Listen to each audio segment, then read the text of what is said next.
5 बंदों से दोस्ती ना करना, 5 बंदों से यारी ना लगाना। अगर इन 5 बंदों से दोस्ती लगाओगे तो याद रखना तुम लोग तबाह बर्बाद हो जाओगे, दुनिया में भी नाकाम, आखिरत में भी नाकाम। हजरत इमाम बाकिर रदी अल्लाह ताला अन्हो ने अपने बेटे हजरत इमाम जाफिर सादिक रदी अल्लाह ताला अन्हो को 5 नसीहतें इरशाद फरमाई।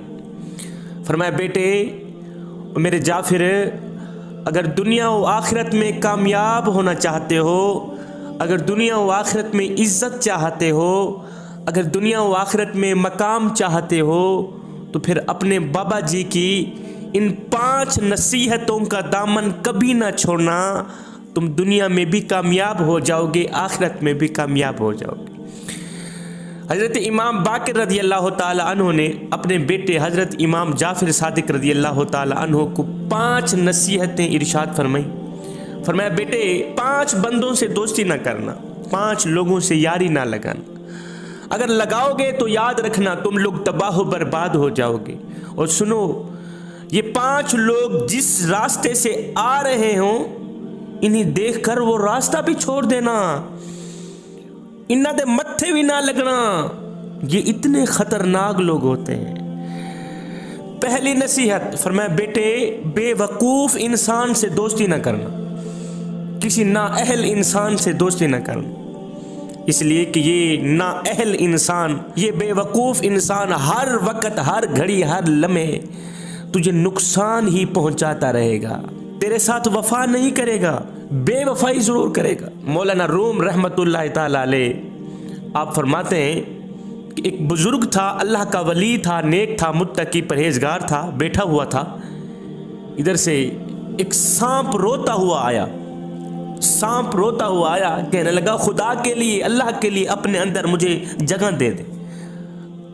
खुदा के लिए, जब उसने कहा ना, अल्लाह के लिए अपने अंदर मुझे जगह दे दे, तो अल्लाह के वली ने ऐसे अपना मुंह खोला, आ जाओ मेरे अंदर। उसने कहा ना, अल्लाह के लिए अपने अंदर मुझे जगह दे दे। अल्लाह के वली ने अल्लाह के नाम पर अपना मुंह खोला, आ जाओ अंदर। सांप अंदर चला गया। जब अंदर चला गया, अल्लाह के वली ने तो इसके साथ वफा की। जब सांप अंदर गया तो सांप ने कहा, बंदे अब बता, पहले तेरे दिल को काटूं या तेरे फेफड़ों को काटूं, और पहले तेरा दिल खाऊं या तेरा कलेजा खाऊं।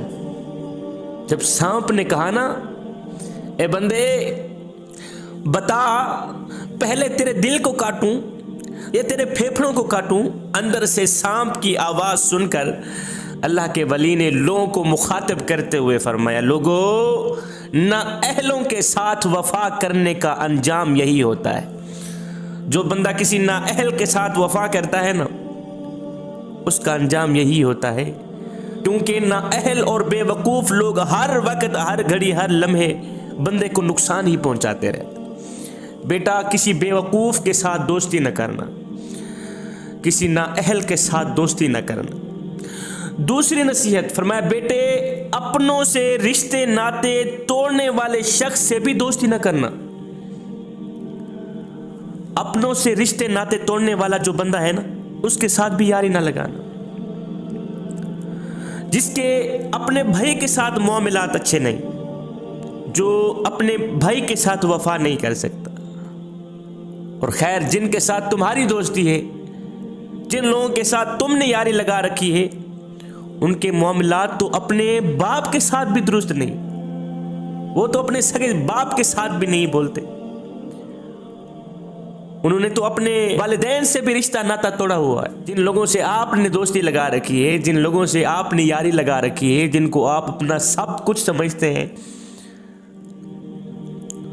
उनका हाल ये है कि उन दोस्तों ने तो अपने वालिदैन के साथ भी रिश्ता नाता तोड़ा हुआ है, अपने भाइयों के साथ भी रिश्ता नाता तोड़ा हुआ है, अजीज अकरबा के साथ भी रिश्ता नाता तोड़ा हुआ है। मुझे बताओ, जो अपने वालिदैन का वफादार नहीं, मियाँ सोचने की बात है, जो बंदा अपने वालिदैन का वफादार नहीं, वो तेरे साथ वफा कैसे करेगा? वो तेरे साथ वफा हरगिज़ नहीं करेगा। बेटा अपनों से रिश्ते नाते तोड़ने वाले शख्स से कभी भी दोस्ती ना करना, कभी भी यारी ना लगाना। अगर लगाओगे तो याद रखना तुम लोग तबाह बर्बाद हो जाओगे, क्योंकि ऐसा शख्स खुद भी जहन्नम में जाएगा, अपने दोस्तों को भी जहन्नम में ले जाएगा। तीसरी नसीहत फरमाया, बेटे किसी फाजिर और फासिक शख्स के साथ भी दोस्ती न करना। अल्लाह के नाफरमान के साथ दोस्ती न करना। बेटे किसी गुनाह करने वाले के साथ दोस्ती न करना, जिनाह करने वाले के साथ दोस्ती हरगिज न करना। उस शख्स के साथ दोस्ती मत लगाना जो शख्स नमाज न पढ़ता हो, उस शख्स के साथ यारी ना लगाना जो शख्स कुरान न पढ़ता हो, उस शख्स को अपना दोस्त मत समझना जो शख्स मस्जिद में ना जाता हो, जो शख्स कुरान के करीब ना जाता हो। मेरे बेटे जो बंदा अपने करीम रब का वफादार नहीं, वो तेरे साथ वफा कैसे करेगा? वो करीम रब जिन्होंने इतनी बड़ी बड़ी नेमतों से नवाजा, देखने के लिए आंखें दी, अगर इनमें से एक आंख खराब हो जाए बंदा करोड़ों रुपए लगा देता है किसी न किसी तरह ये आंख बन जाए, दुरुस्त हो जाए, पहली हालत में आ जाए। मेरी इन दो पलकों में से अगर एक पलक के बाल झड़ जाए तो मैं लाखों रुपए लगा दूंगा, किसी न किसी तरह इस पलक के ऊपर बाल आ जाए। किबला ये नाक, ये कान, ये जुबान, ये दिल, ये गुर्दे, ये फेफड़े, ये वो नेमतें हैं जो मेरे मालिक ने मुझे मुफ्त में अता कर दी। इतनी बड़ी रकम का मटेरियल, करोड़ों रुपए का मटेरियल अल्लाह ने मुझे मुफ्त में दे दिया है। बेटे अल्लाह ताला ने इतने कुछ से नवाजा है, फिर भी बंदा उसकी चौखट पर आकर शुक्र अदा नहीं करता, उस बंदे से दोस्ती कभी ना लगाना। जो बंदा अपने रब का वफादार नहीं, जो बंदा अपने रब से वफा नहीं करता, वो तेरे साथ क्या वफा करेगा? चौथी नसीहत फरमाया, बेटे किसी झूठे इंसान के साथ भी दोस्ती ना लगा। झूठे इंसान के साथ दोस्ती मत करना, यारी ना लगाना, क्योंकि झूठा इंसान वो तुम्हें हर वक्त, हर घड़ी, हर लम्हे धोखे में ही रखेगा। झूठे इंसान की सबसे बड़ी सजा ये है कि उसके सच का भी लोग एतमाद नहीं करते। वो सच बोल रहा हो ना, लोग यकीन नहीं करते कि ये झूठ बोल रहा है। और सच्चे इंसान की सबसे बड़ी खूबी, सच्चा इंसान अगर झूठ भी बोल रहा हो तो लोग कहते हैं ये सच बोल रहा है। पांचवी नसीहत फरमाया, बेटे किसी बखील इंसान के साथ दोस्ती ना करना, क्योंकि जो बखील इंसान होता है ना, वो हर वक्त, हर घड़ी, हर लम्हे दूसरे को धोखे में ही रखता है। दूसरा जब तरक्की करने लगता है ना, तो ये बखील इंसान जल जाता है। वो तरक्की करता जाता है, ये जलता जाता है, जल जल कर जब जलन की शिद्दत तेज होती है तो ये फिर दूसरे को नुकसान देने की कोशिश करता है। तो ये 5 लोग ऐसे हैं जिनके साथ दोस्ती ना करने से बंदा दुनिया में भी कामयाब रहता है, आखिरत में भी कामयाब रहता है। जवानों, तुमने भी अगर दुनिया और आखिरत में कामयाब होना है, दुनिया की ज़िंदगी सुकून से गुजारना चाहते हो, दुनिया की ज़िंदगी अगर इज्जत से गुजारना चाहते हो, दुनिया और आखिरत में मकाम चाहते हो, दुनिया और आखिरत में कामयाबी चाहते हो, तो फिर खुदारा इन 4 बंदों से दोस्ती मत करना, इन 4 लोगों से यारी मत लगाना। ये 4 लोग इतने ख़तरनाक हैं कि ये जिस रास्ते से आ रहे हों तो वो रास्ता भी छोड़। 3 चीज़ें इंसान को ईमान से दूर कर देती हैं। हज़रत सैयदना अली मुर्तज़ा शेर खुदा करमल्लाहु वजहुल करीम से पूछा गया, हज़रत क्या दुनिया में कोई ऐसी चीज़ भी है जिससे ईमान को ख़तरा हो?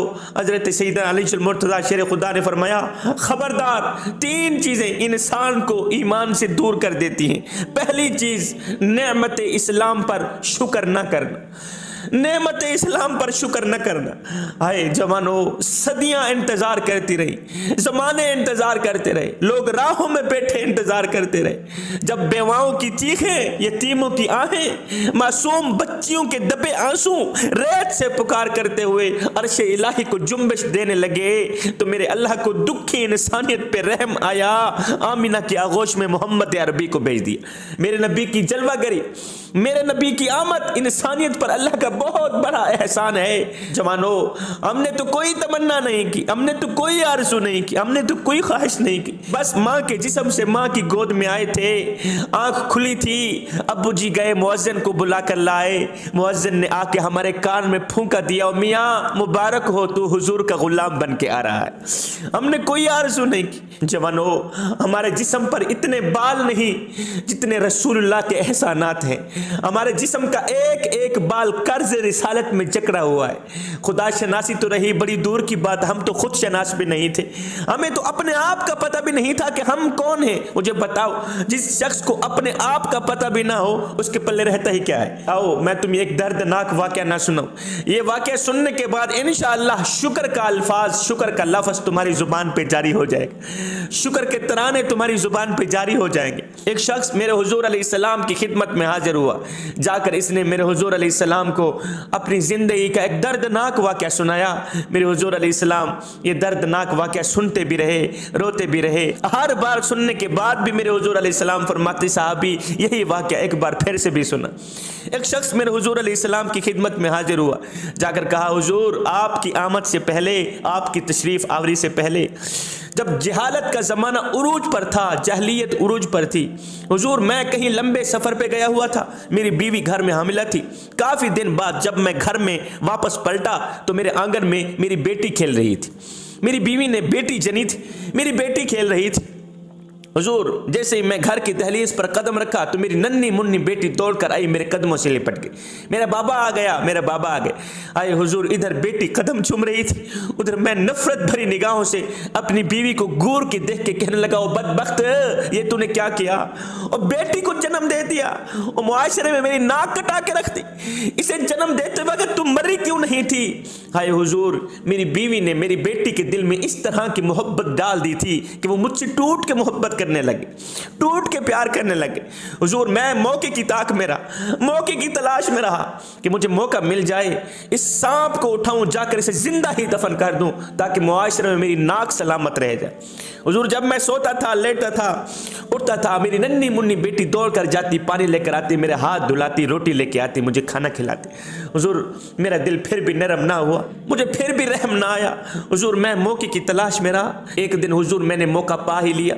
मेरी बीवी कहीं गई हुई थी, मैंने कहा आज मौका है, इस सपड़ी को उठाऊं, जाके जिंदा ही दफन कर दूं ताकि मुआशरे में मेरी नाक सलामत रह जाए। अरे हुजूर मेरी नन्ही मुन्नी बेटी को उठाया, कंधे पे बिठाया, कड़कती धूप है, तत्ती रेत है। हुजूर मैं सहरा की तरफ चल दिया। हुजूर मैं एक ऐसी जगह पे जा पहुंचा जहां मुझे कोई देखने वाला नहीं था। मैंने अपनी नन्ही मुन्नी बेटी को तत्ती रेत पे बिठाया, खुद गड्ढा खोदने लग गए। हुजूर मैं गड्ढा खोद रहा था, कड़कती धूप थी, तत्ती रेत थी, मेरे चेहरे से पसीना नमूदार होता गया। हुजूर मेरी बेटी ने मेरे चेहरे पर जब पसीना देखा, उठी, अपने नन्हे मुन्ने दुपट्टे से कभी मेरा हाथ साफ करती है, कभी मेरा चेहरा साफ करती है, मेरा पसीना पूंछती है। हुजूर मुझे फिर भी रहम ना आया, मेरा दिल फिर भी नरम ना हुआ। हुजूर जब मैं गड्ढा खोद के बाहर निकला तो मेरी बेटी ने सुख का सांस लिया कि चलो शुक्र है मेरे बाप की मुशक्कत खत्म हो गई है। हुजूर वो नादान नहीं जानती थी कि अगली मुशक्कत किसकी शुरू होने वाली है। हुजूर जब मैं गड्ढा खोद के बाहर निकला तो मैंने दोनों हाथों से बेटी को उठाया, जोर से देह मारा गड्ढे के अंदर। हुजूर मेरी बेटी तड़पती हुई गड्ढे के अंदर जा गिरी, तत्ते गरम गड्ढे के अंदर जा गिरी, उसके ऊपर मैं मट्टी अंधेलता गया। हुजूर मेरी नन्ही मुन्नी बेटी अपने नन्हे नन्हे हाथ जोड़ती रही, मेरे आगे फरियादें करती रही, अब्बू जी मेरा जुर्म तो बता दो, मैंने कौन सा ऐसा जुर्म किया कि इतनी बड़ी सजा मुझे मिली जा रही है। हुजूर मुझे फिर भी रहम ना हुआ। वो तोतले लहजे में मेरे आगे फरियादें करती रही, मेरे आगे नन्हे नन्हे हाथ जोड़ती रही। हुजूर मुझे फिर भी रहम ना आया, मेरा दिल फिर भी नरम ना हुआ।